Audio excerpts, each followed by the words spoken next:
Scusi, lei ha parlato durante il suo intervento di tre temi molto importanti, del cambio della narrativa, dell'Africa come opportunità non più come solo charity, ma anche delle istruzioni. Ci può dire in qualche parola in più cosa intende per il cambio di narrativa e che cosa fa lo Stato italiano per cambiare la narrativa? Per due, come si fa a vedere l'Africa non più solo come la Libia, come tutti coloro, l'immigrazione illegale, ma anche l'immigrazione legale che rappresento, ma oltre quello cosa può fare l'istruzione per dare più opportunità a giovani ragazzi della diaspora? Cambio di narrativa vuol dire vedere le cose per quello che sono, nel senso che fino adesso l'Africa purtroppo è stata vittima di un forte pregiudizio in generale. È chiaro che bisogna rifuggire le generalizzazioni, l'Africa non è un solo paese, l'Africa è tanti paesi, tante realtà diverse, ma in generale noi dobbiamo riconoscere il grande stato di avanzamento appunto del continente in questo momento storico e cogliere al volo questa opportunità, perché effettivamente è un continente con una leadership molto consapevole, con una classe media, oramai si parla di 300 milioni di persone che appartengono al ceto medio, quindi un mondo di consumatori e anche di produttori, chiaramente di cultura, di idee e di iniziative, e in più certamente tante opportunità che scaturiscono dagli scambi che noi abbiamo, non soltanto l'Italia ma tutto il mondo globalizzato ha con l'Africa. Certamente questo ci deve far pensare a un continente veramente pieno di iniziative. Certamente in tutto questo l'Italia punta su alcuni elementi. Uno è certo la diaspora. La diaspora per noi è un grandissimo bacino di risorse, non soltanto nel nostro paese, accogliamo molte comunità africane che sono qui da tanto tempo, da decenni, e hanno sempre contribuito al nostro sviluppo in maniera operosa, anche per esempio impiantando tutta una serie di sistemi di impresa molto importanti, pagando ovviamente le tasse e consentendo all'Italia appunto in qualche modo di avanzare anche appunto tramite il loro contributo.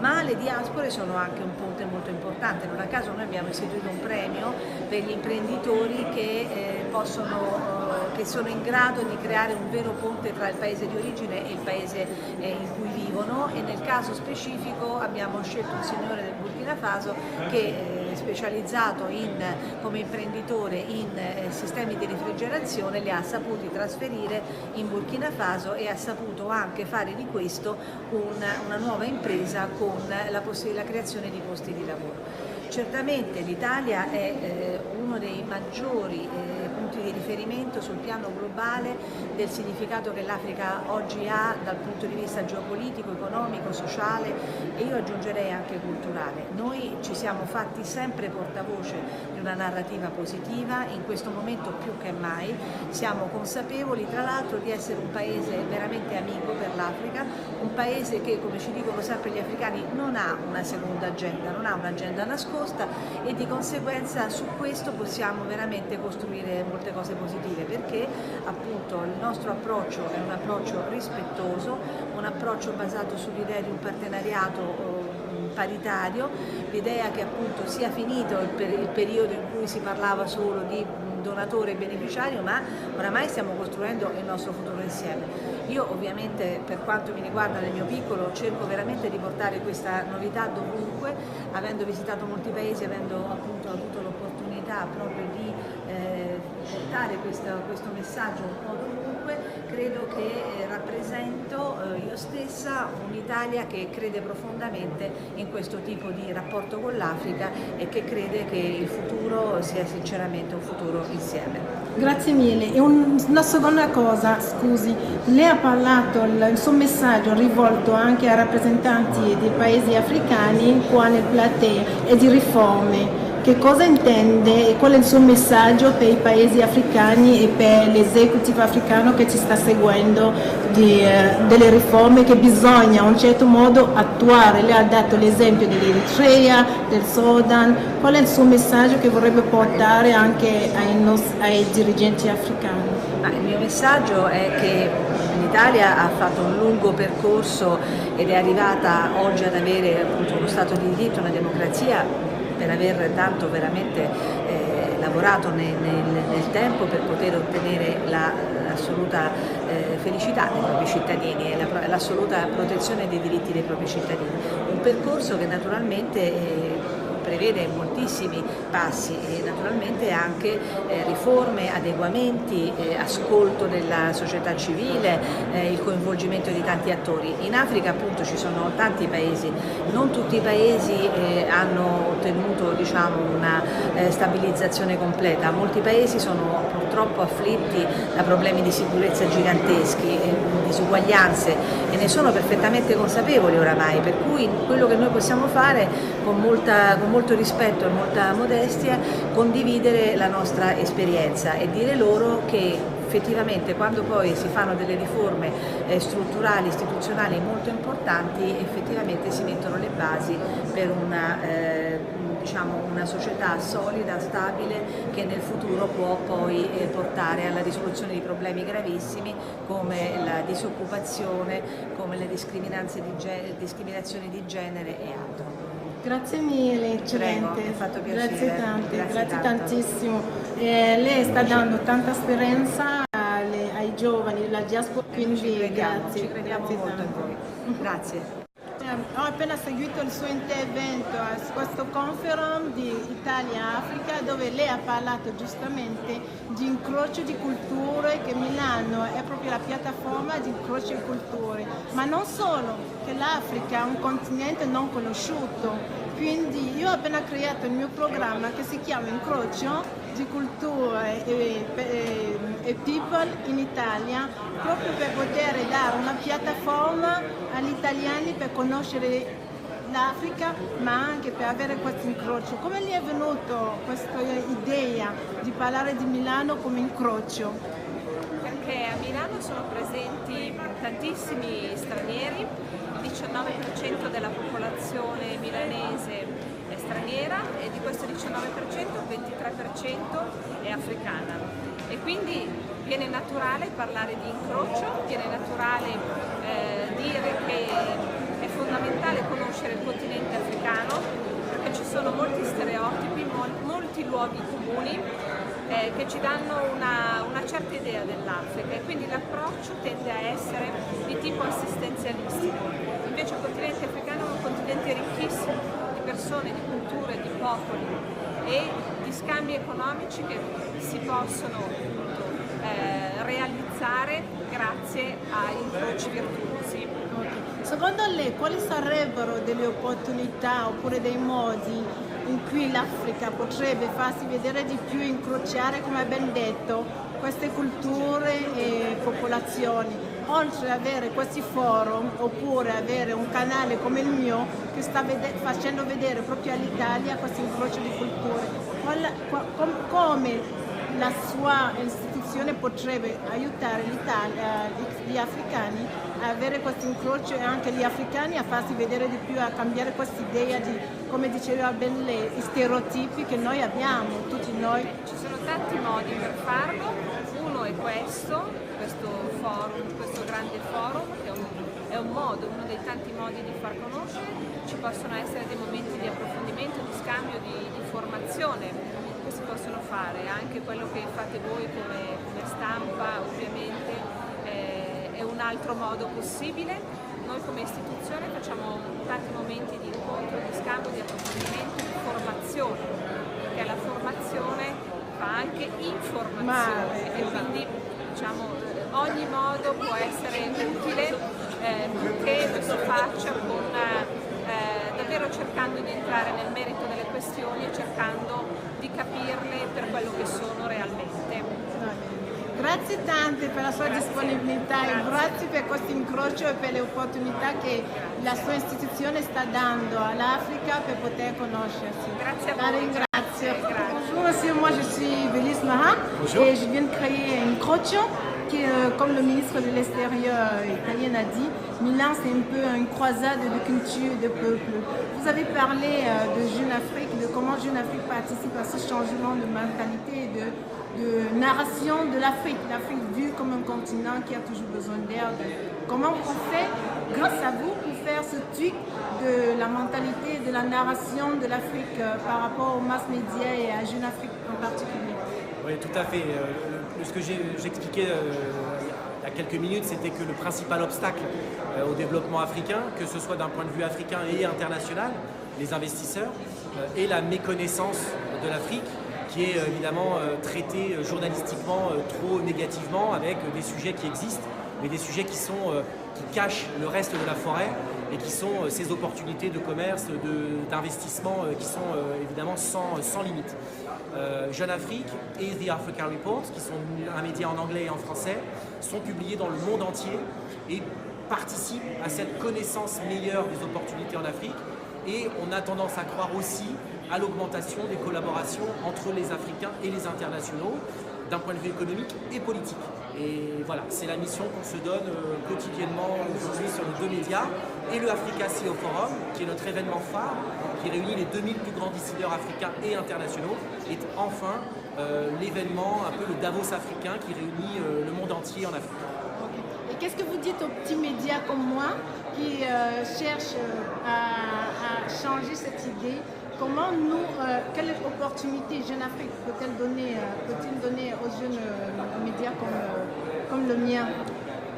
C'est assez régulier que nous, en tant que médias, on donne aussi la parole à des contributeurs, des journalistes, des experts, de tous horizons. Et puis surtout, mon conseil, c'est rester inflexible, intraitable sur l'information. C'est le plus important. La pertinence, l'indépendance, la documentation, vérifier vos informations, éviter les fake news. Ça ne sert à rien. Sur le long terme et le moyen terme, de toute façon, vous serez perdant. Donc, restez inflexible sur la qualité de l'information. Okay. Merci beaucoup. Merci pour ce que vous faites pour la connaissance de l'Afrique, surtout en Italie et dans le monde entier. Merci. E benvenuto sul mio canale l'incrocio di culture e popoli. Oggi proprio siamo all'incrocio dell'Italia e dell'Africa in questo panel Italia Africa Business Week, che è stato proprio iniziato e fondato da... Allora, come mai gli è venuta questa idea che dobbiamo dire questa è la terza edizione e devo proprio farle tutti i miei complimenti perché è stato bellissimo e tutto è andato alla perfezione, devo dire. Di sicuro c'è tanto lavoro anche dietro, ma perché questo incrocio dell'Africa e dell'Italia e quali sono i risultati e gli ospiti che vorrebbe raggiungere per la diaspora, ma anche per tutti gli italiani che vogliono investire in Africa e viceversa? Perché un evento così? Perché siamo africani e siamo anche italiani, quindi per noi è naturale creare un ponte, una relazione tra questo paese che si ospita, che è diventato nostro, e questi nostri paesi di provenienza che non possiamo dimenticare, perché abbiamo la consapevolezza che stare bene vuol dire stare bene dove si sta, no? E chiaramente se stiamo bene qua vogliamo dare qualcosa al paese che si ospita, ma vuol dire anche che nella relazione in quel stare bene puoi creare una relazione che ti porta anche a portare qualcosa verso la tua famiglia, il tuo paese, la tua città, le tue persone più care. Siamo nati perché vogliamo creare quell'incrocio importante nella relazione che si può essere tra l'Africa e l'Italia, perché crediamo che l'Italia può dare tantissimo all'Africa, l'Africa può dare tantissimo all'Italia, sono realtà talmente vicine che quando arrivano i barconi arrivano prima in Italia e poi vanno altrove, vuol dire tanto, non è che vanno negli Stati Uniti o in Francia, arrivano qua e non è possibile che l'unica relazione che abbiamo con l'Italia soltanto nella narrativa che gira attorno a Lampedusa e ai migranti. Possiamo anche raccontare una relazione diversa di tantissime realtà, persone che sono arrivati qui alcune con la sua storia, ma che sono creati un percorso che non può essere relegato a Lampedusa ai problemi della migrazione. E che questa è veramente una bella mossa per poter cambiare quella narrativa, ma come si fa secondo lei a poter non solo fermarsi a 2 giorni di costruzione di questo incrocio Africa-Italia, ma come possiamo fare ogni giorno, ognuno di noi, per poter continuare quello che lei sta facendo così benissimo per il cambio di questa narrativa, no? Il cambio della visione dell'Africa non solo come charity ma anche come opportunity, come business to business, ma proprio una relazione reciproca e proprio lo tweak, come si dice in inglese, no? Della narrativa. Ma noi dobbiamo essere normali. Io penso che a volte siamo in un trip di diversità. L'essere umano, che sia bianco, giallo, verde, si alza la mattina, fa le stesse cose che fa quello dell'altro colore, sogna le stesse cose, va a lavorare, porta i figli a scuola, che sia d'origine senegalese, burkinabè, francese o italiano o tedesco. Tantissime cose sono uguali. Tantissime cose raccontano un certo senso di normalità, quindi noi dobbiamo lottare per tornare a essere normali la nostra diversità, perché questo è quello che poi facilita tutto quello che arriva dopo, il business, l'opportunità, perché io parlo con te, creo la relazione, cerco di creare una sinergia che può essere anche un'opportunità per me, perché ti vedo come un'opportunità, non ti vedo come una diversità o un problema. Ti vedo come una possibilità, e questa è la cosa che noi stiamo spingendo, nel senso che l'evento Italia-Africa Business Week non deve essere un evento eccezionale, è un evento normale, fatto da gente normale per cambiare un approccio.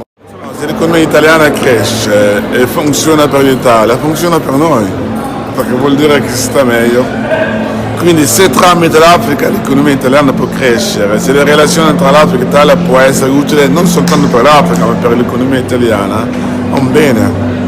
Tutti quei conflitti, la xenofobia, i problemi, la crisi che comporta questo sovranismo, questa xenofobia, questo razzismo, lo possiamo contrastare portando sviluppo reciproco tra i nostri paesi e l'Italia. È per quello che è molto importante investire nella relazione, non pensando sempre al sviluppo del nostro paese, pensando che quel sviluppo deve essere un sviluppo che ricade sull'Italia, dove stiamo e dove vogliamo stare, dove dobbiamo stare e dove per forza dobbiamo stare soprattutto bene, perché se non stiamo bene poi creiamo delle situazioni difficili e la relazione non aiuta. Quindi questa deve essere la sinergia da mettere in atto, perché l'economia italiana funziona per le diaspore, per gli italiani, funziona nella relazione che vogliamo creare con il continente africano.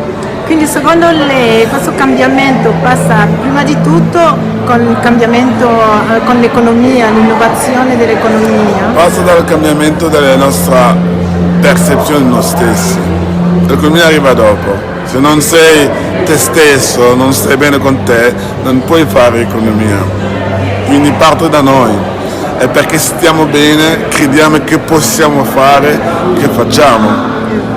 Perché se non ci credi in te, come fai a pensare di cambiare le cose? Quindi non parte l'economia, può essere poi dopo il legame e tutto il resto, ma parte da noi. Okay, e noi dobbiamo... Il cambiamento inizia da noi. Per forza. Grazie mille. Ma una domanda anche molto curiosa. Come gli è venuta in mente questa idea di creare questo incontro tra l'Italia e l'Africa 3 anni fa? Proprio in un'idea high level? Un po' perché sono qua da molto tempo, ho acquisito molta esperienza, ho lavorato in una fabbrica e poi mi sono detto, cavolo, questo paese c'è tanto. Cioè, quando vado a casa mia in Burkina Faso si butta il pomodoro. Perché si butta il pomodoro? Perché non c'è la catena della trasformazione, la conservazione e della commercializzazione del pomodoro. In Italia, io a Parma è la città dove a livello agroalimentare sono fortissimi, Questo è possibile che non si renda conto. Se si parla di fame in Africa, quando si butta il cibo? Perché si butta il cibo in Africa. Cioè, noi possiamo dire tutto quello che vogliamo, ma in Africa si butta il cibo. E perché si butta il cibo? Perché non abbiamo la tecnologia di conservazione, perché non abbiamo la catena di freddo, perché non abbiamo tutto quel condizionamento, perché non sappiamo commercializzare il prodotto. Quindi c'è una parte. Sono tantissime cose che si buttano, quindi chiaramente e l'altra parte è tutto il discorso di relazione costruita nel tempo. Io sono molto abbastanza ben inserito nel tessuto sociale e culturale italiano, ho sempre cercato di dire sono io, alzo la mano, e il fatto di alzare la mano mi ha portato anche a interagire con la gente e poi piano piano arrivare a creare una cosa così. Ma la prima cosa importante è a un certo momento mi sono detto io quello che ho imparato qua può essere utile per il mio paese, poi del mio paese per tutta l'Italia, per tutta l'Africa, perché chiaramente poi quel disegno qua ci appartiene a tutti. Vero. Grazie mille, grazie tanto di averci dato questa bellissima opportunità e soprattutto complimenti e speriamo di collaborare con lei per la 4ª edizione e di partecipare proprio in modo più proattivo da parte nostra. Son Excellence, nous sommes aujourd'hui à la rencontre entre l'Afrique et l'Italie et vous êtes venu présenter votre projet de turban. Premièrement, comment vous êtes venu cette idée et comment l'Afrique et l'Italie pourraient continuer à se rencontrer? Alors, comment m'est venue cette idée? Je voulais parler de mon pays, mais je voulais en parler de façon innovative. Lorsque je regarde le pays hôte, l'Italie, qui est le pays de l'art, de la mode, je me suis dit il faut que je leur parle avec leur langage. Et leur langage, c'est la mode, donc il faut leur parler de quelque chose qu'ils peuvent comprendre. Quand je fais le lien avec l'histoire de mon pays, il y a les turbans qui sont nés lorsque les femmes ont été déportées en esclavage, qu'elles étaient obligées de se couvrir la tête avec un bout de tissu pour éviter de charmer les maîtres des lieux.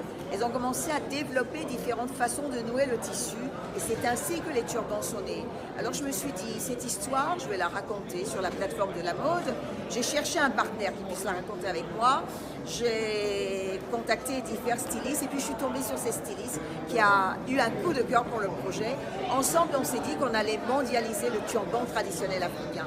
Les turbans en Afrique, ils sont très hauts. Elle a dit qu'elle allait le rendre plus bas. Les turbans en Afrique, ils sont multicolores. Elle en a fait une seule couleur. On a fait des turbans bio et ainsi est parti le projet. Excellent. Merci beaucoup, Son Excellence. Mais comme disait le monsieur, le président tout à l'heure, est-ce qu'il faut s'arrêter là? Est-ce qu'il ne faut pas continuer? En plus, quelle est votre cible? Quel est votre marché? Alors, je dois dire qu'on est un peu victime de notre succès. On pensait avoir un marché italien et en fait le marché nous dépasse. Le marché au-delà de l'Italie devient l'Europe et devient la diaspora. Et bien oui, moi-même je suis issue de la diaspora doit vivre son histoire. Et on a été également contacté par une plateforme asiatique. Donc on se rend compte que ce turban qui raconte une histoire qui n'est pas juste un produit, plaît justement parce que, à cause de ce qu'il porte en lui. Et pour cela, on est obligé de le décliner dans différentes langues. Et on va essayer de le décliner pour les différents marchés. Excellent. Et pour le futur, comment vous voyez le futur du turban? Est-ce que vous le voyez, le turban, juste pour les femmes? Est-ce que vous allez le décliner aussi pour les hommes qui nous écoutent? Je ne crois pas qu'on va décliner le turban pour les hommes, mais ce qu'on va essayer de faire, c'est d'un petit accessoire que l'homme peut porter lorsque sa femme porte le turban pour qu'il y ait une harmonie entre le couple et qu'ils puissent tous les deux acheter nos produits. Est-ce que vous pensez aussi décliner le turban par rapport aux saisons européennes ou bien vous allez le garder comme en Afrique où il n'y a justement pas différentes saisons? Je crois qu'on va garder l'âme africaine. On va garder le même turban, mais on va jouer sur les couleurs. En automne, on va mettre des couleurs plus foncées, bleu marine, gris, marron. Et puis l'été, on va laisser éclater nos couleurs, le jaune, le rose, le vert. Merci beaucoup, Son Excellence. Et comment voyez-vous l'Afrique comme une opportunité? Qu'est-ce que vous pouvez dire aux investisseurs italiens qui veulent investir en Afrique et à la diaspora africaine qui est en Italie et qui aimerait avoir des rencontres entre l'Italie et l'Afrique? Ce pourquoi on est là aujourd'hui. Je voudrais leur dire un mot. Le mot c'est win. Parce que tout le monde parle de win-win. Et moi aujourd'hui je parle de win-win-win. Ça veut dire qu'il y a 3 niveaux. Le premier niveau de win, c'est les bénéficiaires de notre pays, que ce soit les ambassades, que ce soit les investisseurs, tout ce qu'on fait, c'est pour le bénéfice des bénéficiaires.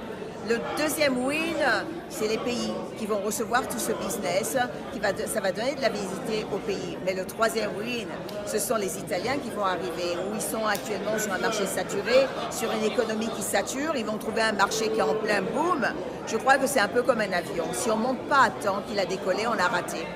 C'est le moment de monter à bord. Il mio canale che si chiama L'Incrocio proprio con l'obiettivo di cambiare la narrativa dell'Africa, no? L'Africa vista di opportunità e invece di la narrativa che abbiamo sempre sentito della charity, no? Quindi lei è qua in questo forum dell'incontro, l'incrocio tra l'Italia e l'Africa, e perché ha voluto partecipare a questo evento? Assolutamente, uno perché penso sia assolutamente un'iniziativa unica nel suo genere e perché permette proprio a noi, no, africani, di farci essere presenti, fare uno step avanti ed essere, diciamo, autori, no, dei nostri destini, dei destini dei nostri paesi. Diciamo, per raccontare, forse iniziare una storia diversa, no? E questo tipo di forum permette di mettere, no, in connessione, in contatto attori di entrambi i mondi, no?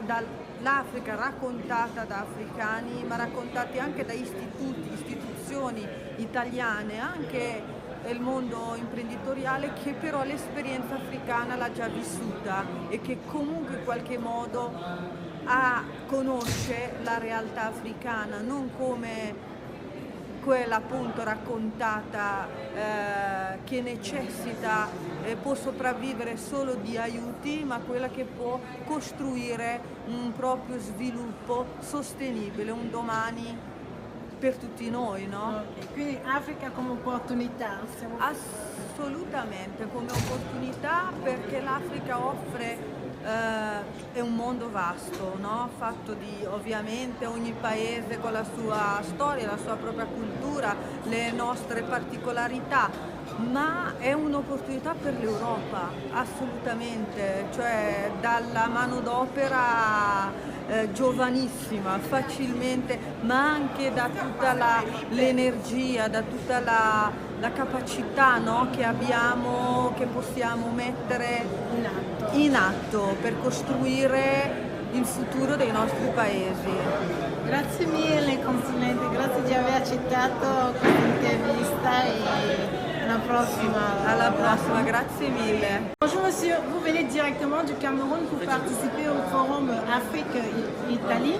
Pourquoi avez-vous fait ce déplacement et dans quel secteur travaillez-vous? Et quelles sont les opportunités que vous pensez que l'Afrique, en particulier le Cameroun, peut donner à l'Italie et à la diaspora comme nous et au changement de la narrative dont parlait le ministre de l'Extérieur? Ok, merci madame de cette opportunité que vous me donnez. Je suis M. Fouapo Nalassa, le directeur de la promotion du tourisme au ministère du Tourisme et des Loisirs au Cameroun. Alors, nous venons participer à cette 3e édition de Africa Day en Italie pour montrer la particularité camerounaise. Vous savez, le Cameroun, c'est l'Afrique en miniature. Je l'ai toujours dit aux gens, si vous ne pouvez pas visiter toute l'Afrique, parce que financièrement vous ne tenez pas, physiquement vous ne pouvez pas faire la ronde et vous n'avez pas souvent de temps, visiter le Cameroun, vous aurez visité l'Afrique. C'est pourquoi l'Afrique a le littoral, qui a des plages merveilleuses, l'Afrique a la forêt vierge, avec tous les animaux que vous connaissez, les lions, les éléphants, le gorille. Et pour la petite histoire, à la réserve de Campoman, l'habituation à gorille, qui est le fait de cohabiter avec les gorilles sans se faire attaquer, est opérationnelle. Nous venons de recevoir tour à tour des touristes polonais, des touristes allemands qui sont venus et ont séjourné dans la forêt pacifiquement avec ces animaux. Donc le Cameroun est la terre de l'écotourisme. Et quelles sont les opportunités que le tourisme camerounais offre en ce moment à tous les touristes du monde entier et comment le tourisme camerounais est en train de se développer pour se faire connaître un peu mieux la diaspora africaine. Parce que aussi la diaspora est source de business. Absolument, quand on retourne au pays. Ouais, vous avez vu dans d'autres zones africaines, comme l'Afrique de l'Ouest, c'est la diaspora qui a apporté de l'impulsion au développement du tourisme dans ce secteur. Nous comptons sur la diaspora positive camerounaise pour apporter cette impulsion. Oui, la diaspora camerounaise peut faire quelque chose parce qu'il y a beaucoup d'opportunités. Le président de la République leur accorde ces chances, les accompagne. Les structures pour les accompagner, ils sont là. Si vous venez créer des structures, si vous faites venir plus de touristes, ça serait bénéfique pour le Cameroun. Vous savez, le secteur du tourisme est transversal. Nous parvenons à concilier tous les secteurs d'activité. Alors, entre autres opportunités que nous pouvions donner à cette diaspora, et même pas seulement à la diaspora, à tous les investisseurs qui viendront en Afrique, il y a la sécurité de l'investissement, il y a la sécurité dans l'accompagnement, il y a l'accompagnement technique. Tout ça, c'est gratuit. C'est gratuit. Est-ce qu'il y a un site internet que vous pouvez communiquer à tous les investisseurs pour pouvoir accéder à avoir toutes les informations? Ouais, voilà. Nous avions mis tout www.mincours.com. Vous pouvez avoir toutes les informations sur le tourisme camerounais. Et je vais vous envoyer par voie électronique toutes les informations. Merci beaucoup, monsieur. C'est un honneur de savoir que vous êtes camerounaise et que vous contribuez au développement du Cameroun. Au changement de l'image du Cameroun. Contrairement à ce que les gens pensent, nous sommes venus au Cameroun. Vous avez vu? Exact. Je suis au Cameroun. Ça veut dire que le Cameroun, c'est une terre de paix. Il y a la paix au Cameroun. Faites venir plus de monde. Vous ne serez pas déçus. Ok. Votre message est entendu. Merci madame. Pour votre et je porte intervention. la nouvelle que j'ai vu une Camerounaise consciente, contrairement à ces vendeurs d'illusions qui prennent la casse. Il y a encore des Camerounaises dans la diaspora qui croient au Cameroun. Ok, ça c'est sûr. Et nous attendons beaucoup aussi des institutions pour pouvoir aider ceux comme nous qui ont la promotion de la culture et de l'image non seulement du Cameroun, mais de l'Afrique. Et le plan est plus fait à cela. Okay. Merci. Merci madame. Bonjour monsieur Simon Pierreton. Vous êtes ici pour représenter le Cameroun dans ce grand forum de rencontre entre l'Italie et l'Afrique. Pourquoi avez-vous accepté de représenter le Cameroun et quelle est l'initiative qui est derrière vous? Bon, déjà, nous avons eu la chance que cette initiative soit organisée à Milan et nous sommes installés à Milan. On ne pouvait pas parler de l'Afrique à Milan et que le Cameroun soit absent. Donc c'est tout à fait normal que parmi les pays africains présents à Milan, que le Cameroun puisse répondre positivement à cette belle initiative organisée par un groupe d'Africains à qui je donne tous mes encouragements pour l'initiative. Et pourquoi avoir accepté alors, non seulement parce que vous êtes à Milan, mais aussi pour représenter une initiative dont le consul me parlait, que vous avez derrière vous. Pouvez-vous nous en dire un peu plus?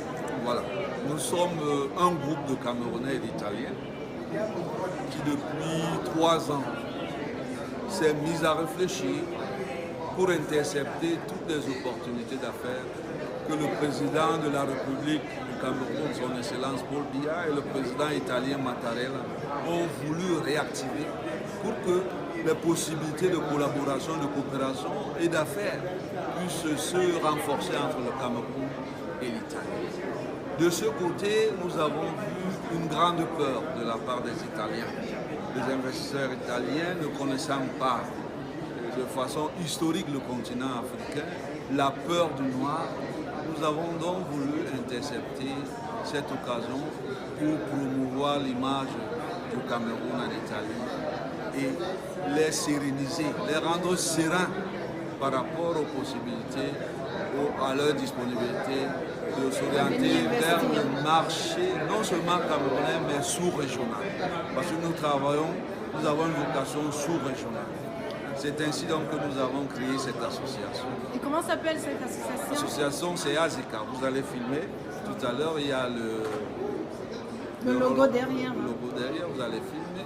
L'association, c'est l'association des échanges Italie-Cameroun, qui va devenir dans quelques semaines chambre de commerce mixte Italie-Cameroun. Ah, c'est excellent, excellent. Sous l'égide du ministère du Développement économique italien et le ministère des Relations extérieures de l'Italie.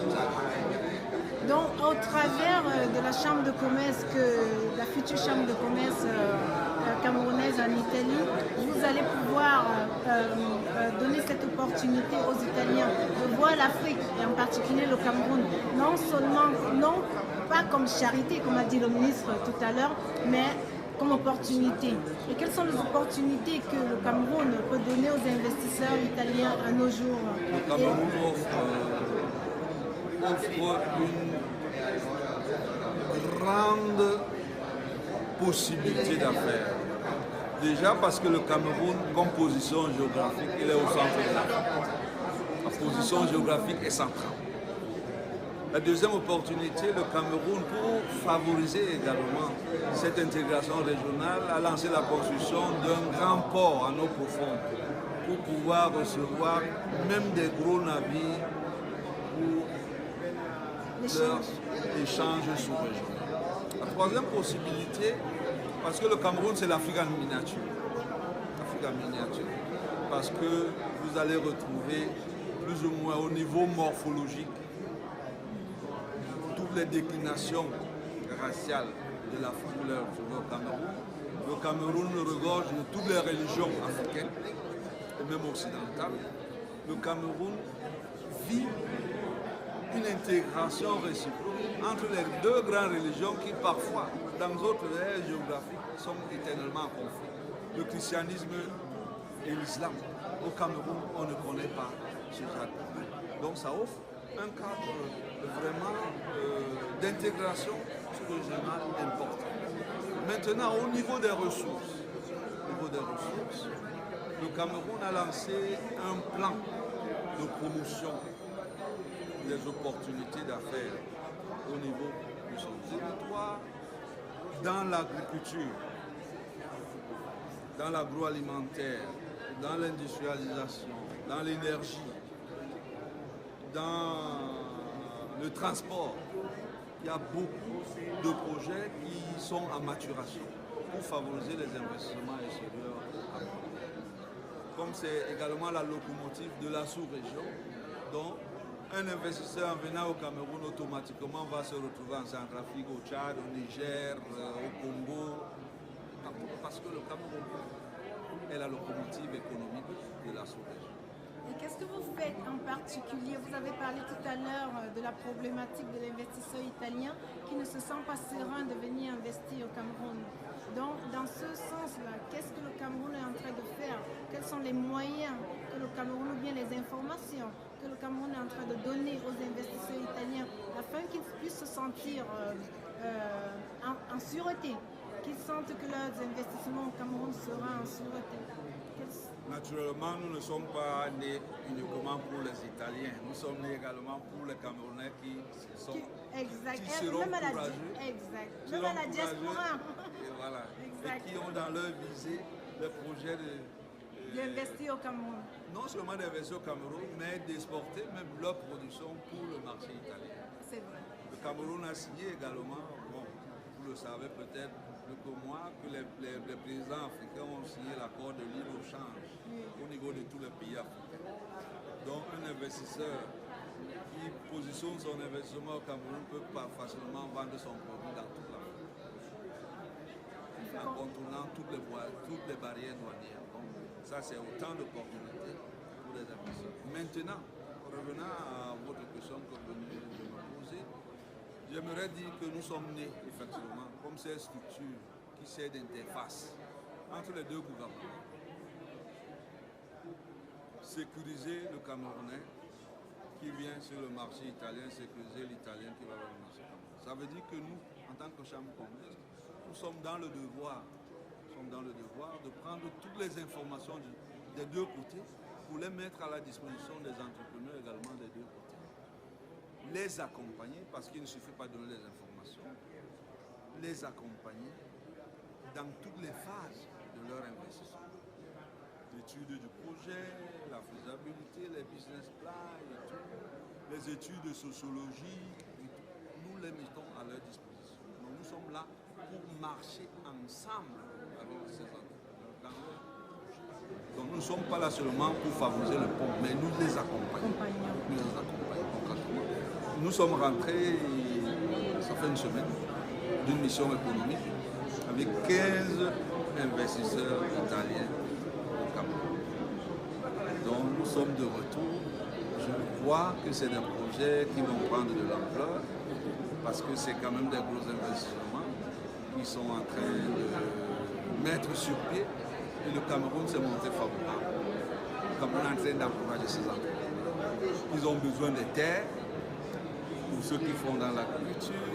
Ils ont besoin de certaines incitations fiscales, douanières pour leur investissement. Le Cameroun a mis toutes ces garanties. Donc, il est temps maintenant que, eux, ils se déplacent et que nous les accompagnons pour créer de l'emploi. Et que les produits locaux et que la matière première locale soit transformée sur place pour que l'Afrique rééquilibre sa balance commerciale.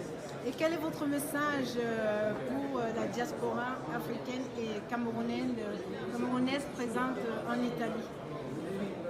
Comment peut-elle bénéficier de cette chambre de commerce et comment peut-elle aussi collaborer? Parce que sûrement vous auriez besoin de fiscalistes, peut-être des médecins, vous aurez besoin de... Absolument. La première des choses, c'est de dire d'abord la diaspora, parce que l'Italie, le Cameroun en est bénéficiaire, je crois l'un des plus grands bénéficiaires de cette coopération italienne, c'est le Cameroun, qui accueille chaque année plus de 400 étudiants dans les universités italiennes. Donc le Cameroun est favorisé par rapport à cette possibilité que l'Italie offre. 400 par an, ça fait quand même beaucoup. Si ces étudiants qui arrivent ici vraiment sont sérieux dans leur plan d'études et qui finissent leur formation, je crois que c'est déjà une bonne contribution pour l'Italie vis-à-vis du Cameroun. Maintenant, à mes jeunes frères qui sont étudiants, je leur dis d'abord d'achever leur formation, de chercher à être parmi les meilleurs, d'être bien formés, parce que l'Afrique a besoin de vous. L'Afrique a besoin de vous. Le développement de l'Afrique passera uniquement à travers les Africains. Il faut que chaque Africain se le mette dans la tête. On peut bénéficier des accompagnements des Occidentaux, mais ce ne sont pas les Occidentaux qui vont développer. Ce sera aux Africains de développer à travers la formation, la prise de conscience, la détermination. Et la dernière chose que j'aimerais leur dire, c'est de s'organiser en réseau. Ils ne se connaissent pas. Que les Africains puissent s'organiser en domaine de compétences. Parce que moi, je vais vous citer un cas. J'ai eu, dans le cadre de nos projets, j'ai eu un bureau d'ingénierie en projetation à Milan, qu'on a accompagné au Cameroun et qui m'ont demandé qu'ils avaient besoin de 2 ingénieurs. De 2 ingénieurs dans ce domaine, avec certains critères et tout. J'ai passé le temps à appeler de gauche à droite. Est-ce qu'on peut avoir un ingénieur avec ces caractéristiques? On n'a pas. Tout simplement parce qu'ils ne sont pas organisés. Et pourtant, je suis sûre que l'Italie regorge d'ingénieurs de provenance camerounaise. Mais ne serait-ce pas le cas pour le Conseil aussi de créer une plateforme ou bien une banque de données de tous je le dis parce que j'ai vécu à l'extérieur étant d'origine italienne. Quand tu arrives à l'extérieur, tu t'inscris et ça crée une banque de données par rapport à ta profession. Donc si quelqu'un recherche une Italienne qui connaît la fiscalité, c'est plus facile. Ne serait-ce pas le cas Oui, ça, le consulat le fait déjà au niveau administratif.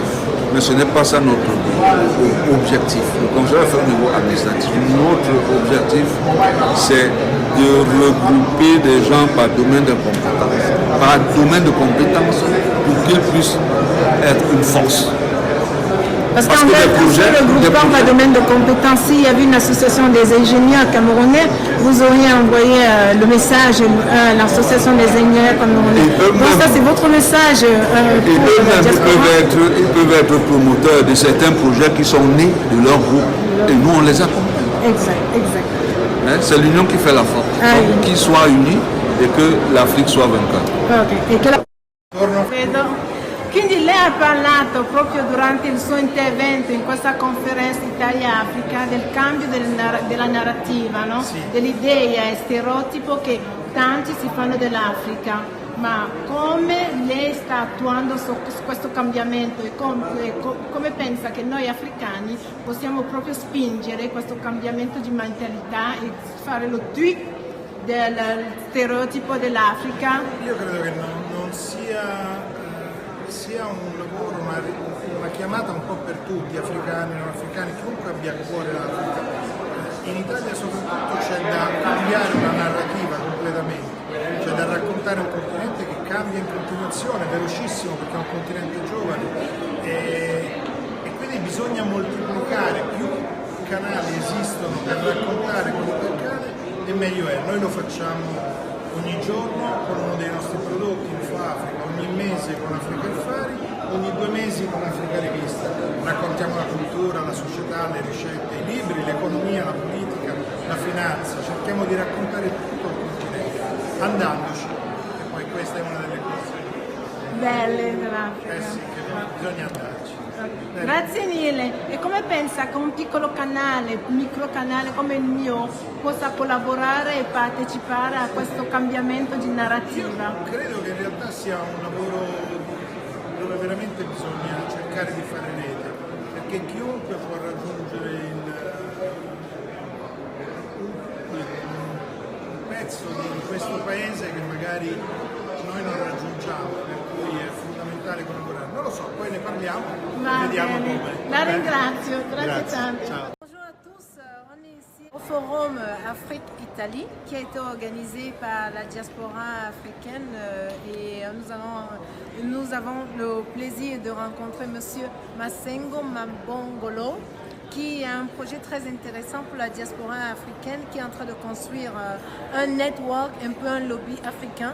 Et il nous dira, avec le partenariat de la communauté européenne, vous me disiez, il nous dira un peu plus sur son projet et les raisons pour lesquelles il a lancé ce projet pour la construction de l'Afrique et pour la vision de l'Afrique comme opportunité et non pas toujours comme charité.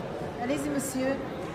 Ben, comme nous avons entendu, je suis Masengo Mambongolo, je suis artiste comédien, mais je suis aussi promoteur des activités sociales, dans ce sens que je remercie d'abord ceux qui ont organisé cette grande fête du développement, cette grande fête de l'épanouissement de l'Afrique. Alors, je suis ici pour présenter un projet. Notre projet est celui de créer une banque éthique africaine. Banque éthique africaine, comme vous savez tous, une banque éthique, c'est un coin où se retrouvent des gens qui décident de commun accord de pouvoir gérer leur argent de manière responsable et transparente. Et les objectifs de notre mouvement de banque éthique est celui de transformer toutes les problématiques. Parce que la communauté africaine, c'est celle qui a des problèmes d'avoir des crédits. Du fait que nous n'avons pas de garantie. Par conséquent, nous essayons de transformer cette problématique de la communauté africaine qui est marginalisée. Nous essayons de transformer cela en business responsable, en business qui peut permettre les Africains, au moins ceux de la communauté africaine, ceux de la diaspora, d'avoir un crédit, d'avoir du crédit. Nous faisons cela pour essayer de supporter cette Afrique qui va à volo. Nous faisons cela pour que nous sommes en train de prendre de l'âge. L'indépendance depuis les années 60. On nous a parlé du développement, on n'a pas vu le développement. Donc nous devions nous reprendre notre Afrique dans les mains et essayer d'aller petit à petit. La particularité de la banque éthique africaine de la diaspora, c'est que nous devions la faire avec vous, nous devions la faire ensemble.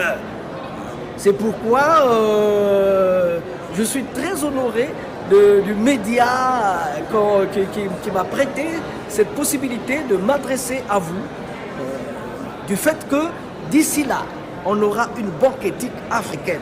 s'il vous plaît, ce sont des choses qui n'arrivent pas tout le temps.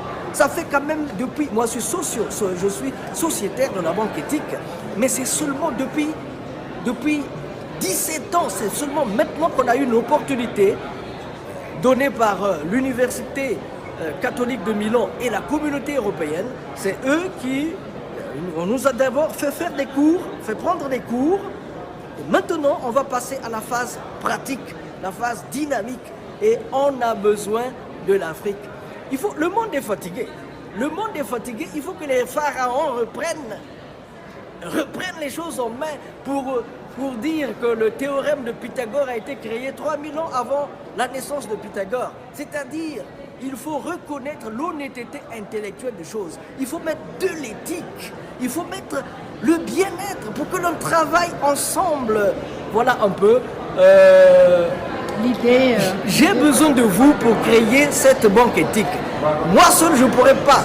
Bientôt, on aura les moyens de notre politique, mais il faut que vous nous appuyiez. Il faut qu'on aille ensemble parce que l'aide que vous aurez, on ne va pas seulement que vous donner de l'aide, mais on va vous donner aussi des techniciens, des agronomes, des ingénieurs qui vont accompagner ce que vous allez avoir comme soutien. Donc, c'est un grand plaisir. Merci beaucoup et à très bientôt.